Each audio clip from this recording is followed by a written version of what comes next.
ରାଜ୍ୟରେ ଅଘଟଣ। ସାରା ରାଜ୍ୟ ରଜ ପାଳନ କରୁଥିବା ବେଳେ କଟକରେ ଘଟିଛି ଏକ ବଡ଼ ଅଘଟଣ। ବାଣ ନିଷ୍କ୍ରିୟ କରିବା ବେଳେ ହେଲା ବିସ୍ଫୋରଣ। ଘଟଣାରେ ଜଣେ ହାବିଲଦାରଙ୍କ ମୃତ୍ୟୁ ହୋଇଛି।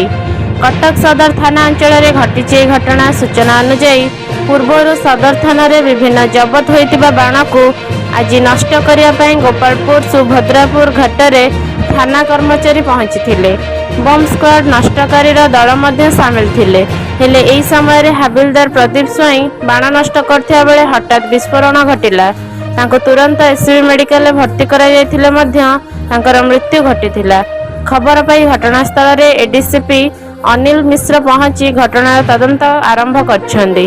ତେବେ ବୋମା ନିଷ୍କ୍ରିୟ ଦଳ ନିଜକୁ ସୁରକ୍ଷା କରି ବାଣକୁ ନଷ୍ଟ କରିବା ପାଇଁ ଚେଷ୍ଟା କରିଥିଲେ ନା ନାହିଁ ସେ ସବୁ ତଦନ୍ତ ପରେ ହିଁ ବିସ୍ଫୋରଣ ଘଟଣା ସ୍ପଷ୍ଟ ହେବ।